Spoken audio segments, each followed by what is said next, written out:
Greetings everyone, welcome to CUET possible.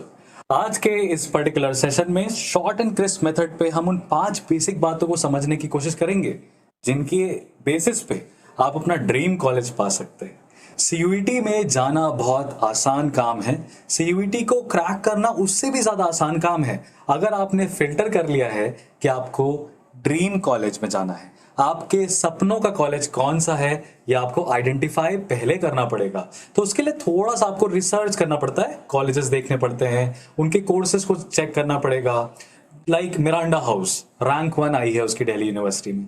तो जो भी ह्यूमैनिटी स्ट्रीम का बंदा है वो मिरांडा हाउस में ही पढ़ना चाहता है। Obviously the girls that I am talking about. और बाकी शहीद भगत सिंह कॉलेज है, बहुत सारे कॉलेजेस हैं, द हिंदू कॉलेज है, जो कि एक स्टूडेंट का ड्रीम होता है कि हम वहां पे जाके पढ़ें। और अगर आप कॉमर्स साइड से हो तो आपको पता ही है LSR और SRCC टॉप नॉच कॉलेजेस हैं जहां पे जाने की इच्छा हमारी होती है। तो आखिरकार ऐसी 5 बातें क्या हैं जिनको हम अपने जहन में, अपने दिमाग में रखें, जिसकी वजह से CUET पॉसिबल हो पाए। So this is Harshvardhan Tripathi going to tell you the 5 basic tips that you need to keep in mind to be able to crack CUET. The very basic tip is the domain subjects. बच्चों को doubt रहता है कि subjects कुछ हमें पसंद हैं और कुछ सब्जेक्ट्स हमारे वो हैं जो हमारे स्ट्रांग हैं। जरूरी नहीं है कि आपको जो सब्जेक्ट पसंद हो उसमें आप स्ट्रांग हो। फॉर एग्जांपल जैसे हिस्ट्री पढ़ने में बोरिंग लगता है, कुछ लोगों को पढ़ने में इंटरेस्टिंग लगता है, लेकिन समानतः पैरेलली दोनों को याद होता है क्या, वो डिसाइड करता है ना कि सब्जेक्ट इजी है कि नहीं है। फॉर एग्जांपल ज्योग्राफी में आपका इंटरेस्ट हो सकता है, you need to you have a deep interest into the political locations, the physical features of a country, but you do not remember it, you study out of interest, right. For example mathematics कुछ लोगों को अच्छा लगता है, कुछ लोगों के लिए वो स्ट्रेंथ एरिया होता है। मैथ्स के क्वेश्चंस हम कभी कभी कैजुअली बैठ के सॉल्व करते हैं, बट कुछ लोग को मास्टरी होती है। So you need to choose the subjects that you know and not the subjects that you like. Please remember it. आपके क्लास 12th के बेसिस पे जो होते हैं आपको सिलेक्शन क्लास 12th के बेसिस पे करना पड़ता है, राइट। क्लास 12th के बेसिस पे आपको सिलेक्शन करना रहता है कि आपने क्लास 12th में कौन से सब्जेक्ट्स पढ़े हैं। And that is why I would से choose the subjects that you know, because आपको कट ऑफ जो है वो क्लियर करना है। आपके इंटरेस्ट के जो सब्जेक्ट्स हैं वो आप अपने ग्रेजुएशन में डेफिनेटली चूज कर सकते हो जब आप अपने कॉलेज और अपने कोर्स प्रेफरेंस को फिल करते हो, राइट।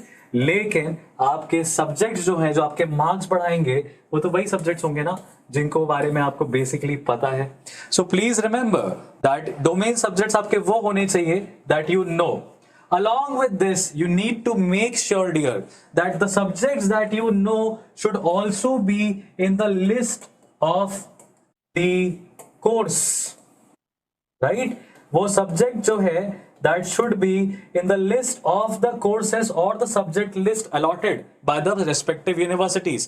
वो भी आपको थोड़ा सा देखना पड़ता है कि किस यूनिवर्सिटी ने कौन सा सब्जेक्ट अपने को दिया हुआ है, उसके बेसिस पे हम डिसाइड करते हैं। तो आपको उसके बीच में कॉमनैलिटी ढूंढ के वो सब्जेक्ट चूज करना पड़ेगा। And next, if I talk about the next thing, right? Do not take general test lightly. This I have seen most of the students doing this particular mistake. General test को importance नहीं देते, कहते हैं यार general test हो जाएगा। General test में एक बहुत इंपॉर्टेंट कंपोनेंट होता है आपका करंट अफेयर्स का, और बहुत बड़ा इंपॉर्टेंट कंपोनेंट होता है स्टैटिक जीके का। ये आपने अच्छा कर लिया, अगर रफली अराउंड 60 क्वेश्चंस होते हैं, अगर आपने अच्छे से कर लिया तो आपका कट ऑफ जो है, आपका जो मार्क्स जो है वो काफी ज्यादा अच्छा बेटर आता है। So please remember that you don't have to take the general test lightly. Start preparing it earliest. इसको आप जितना जल्दी हो सके, जितना शुरुआती दौर में आप इसको प्रिपरेशन करना स्टार्ट कर दें, वो पढ़ लें। Make newspapers your friends, right. GK books को आप पढ़ना स्टार्ट करिए। बहुत सारे आपको क्वेश्चंस लगाने पड़ेंगे, तो so that you are able to master this particular subject. Please remember that it is very important, right, that you have command over general test. इसको नेग्लेक्ट आप नहीं कर सकते। Moving further ahead to the next tip that you should keep in mind, right, before you begin, that is something that you need to check इसमें कि आपको आपका score जो है वो लैंग्वेज प्रोफिशिएंसी के माध्यम से इंक्रीज करने का मौका मिलता है। आपका जो लैंग्वेज टेस्ट होता है, जिन जिन कोर्सेज में भी लैंग्वेज टेस्ट है, लैंग्वेज टेस्ट पार्ट 1 पार्ट 2 दो पार्ट्स में होता है। तो पार्ट 1 तो है वो तो सभी को देना रहता है, तो वहां पे आप अपनी लैंग्वेज प्रोफिशिएंसी इंप्रूव करके, पर्टिकुलरली फोकस करके अपने इंग्लिश लैंग्वेज पे आप अपने स्कोर को मैक्सिमाइज कर सकते हैं और अपने जाने की, ड्रीम कॉलेज में जाने की प्रोबेबिलिटी को बढ़ा सकते हैं। तो ये छोटी छोटी चीजें हैं, छोटे छोटे स्टेप्स जो आपको बिल्कुल भी कभी भी नेग्लेक्ट नहीं करना चाहिए। तो याद रखिएगा, जनरल टेस्ट में न्यूज़पेपर्स आपके फ्रेंड होने चाहिए। जीके की बुक्स और जीके के टॉपिक्स को आप पढ़ना स्टार्ट कर दीजिए at the earliest, right. Domain subjects आपको वो चूज करने हैं जो आपको आते हैं और जो यूनिवर्सिटी के कोर्स लिस्ट में दिया हुआ है कि वो सब्जेक्ट्स इंपॉर्टेंट है, not the subjects that you like. And lastly I would say that you need to make sure कि आपका जो लैंग्वेज प्रोफिशिएंसी है वो अच्छा हो, right. And at the end, चाहे आप जीटी ले लीजिए, चाहे आप डोमेन सब्जेक्ट्स ले लीजिए, चाहे आप लैंग्वेज प्रोफिशिएंसी टेस्ट ले लीजिए, what is most important here is that you need to have command over the subjects. Command होने के साथ साथ आपको यह भी इंश्योर करना पड़ता है ना दोस्त कि आपकी कॉन्सेप्चुअल क्लैरिटी जो है वही ना हो। आप याद रखिएगा कि स्कूल में बहुत ज्यादा हद तक चीजें मेमोरी बेसिस पे होती है, रोट लर्निंग के बेसिस पे होती है। And after all that is the reason why national testing agency had to take this call and decided to conduct CUET, common university entrance test.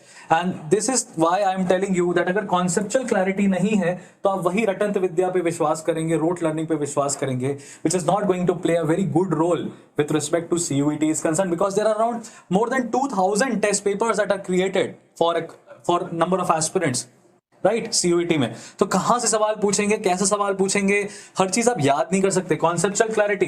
And after that please dear do not go into your CUET exam without doing much MCQ practice, because आपने जो conceptual clarity Lee, you need to practice it। आपको लग रहा होगा कि ये तो basic सी बात है, कोई भी कॉम्पिटिटिव एग्जामिनेशन में ये चीज कही जाती है।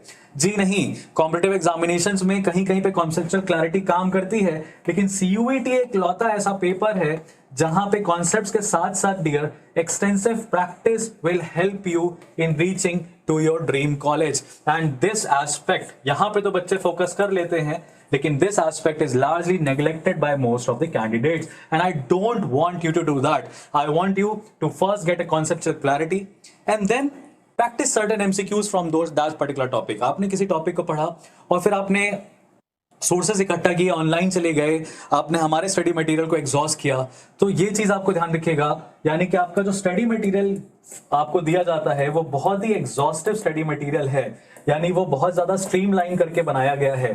तो आपको उसको भी खत्म करना है, फिर आपको प्रैक्टिस करना है बहुत सारे MCQs को। And at the end dear, let's settle the debate, school exams versus CUET, what is more important. Students कहते हैं कि हमारे स्कूल से प्रेशर आ रहा है कि हमें स्कूल एग्जामिनेशंस में भी एक्सेल करना है। देखिए, एक कहावत है, कहा जाता है कि अच्छा आदमी जो है, चाहे उसको आप हवा में रखो, पानी में रखो, जमीन में रखो, वो अच्छा आदमी ही रहेगा। If you are good at something, if you are good at your subjects, whether it is your school examination, whether it is your CUET examination, you are likely going to excel in that particular domain, particular area. तो ये debate को हम बिल्कुल ही खत्म कर दें कि यार स्कूल एग्जाम में फोकस करेंगे तो CUET नहीं निकलेगा। इनफैक्ट स्कूल एग्जामिनेशन पे आप फोकस करिए, स्कूल की किताबों को कवर करिए, क्योंकि आपको ये पता है कि CUET में जो डोमेन सब्जेक्ट्स हैं लार्जली वो क्लास 12th के आएंगे, और अगर आपने क्लास 12th के डोमेन सब्जेक्ट्स को, अपने स्कूल के सब्जेक्ट्स को फोकस किया तो क्या होगा, आपके स्कूल में 12th में परसेंटेज भी इंप्रूव होगा, साथ में CUET का भी तो प्रिपरेशन एड होगा। प्रिपरेशन में आपको एक चीज हमेशा चेक करनी रहती है कि कंपटीशन मेरे साथ कैसा है उस पर्टिकुलर डोमेन में, तो वहां पे आपको हमारी मदद लगेगी, वहां पे हम आपको गाइड करेंगे, आप हमारे एरिना में एंटर करेंगे तो आपको दिखाई देगा कि कंपटीशन का क्या स्टैंडर्ड है, what is the standard of competitors that you are going to witness. But when it comes to the debate, school versus CUET, I would like to settle the dust here by stating that it does not really matter, and there is no big difference between school and CUET, right? Because naturally what I told you, that if you have good concept clarity, if your concepts are clear, then obviously this is going to help you in your answer writing, isn't it? You are going to write beautiful answers and gain beautiful marks in your board's examination. And along with that, if you are practicing a lot MCQs on that particular concept, naturally your CUET is going to get clear. And CUET is a very basic examination. Please understand, it's a very basic examination. It's not that very difficult paper. But point is, it's so basic that people ignore it. People take it lightly, and that is the biggest you can say drawback.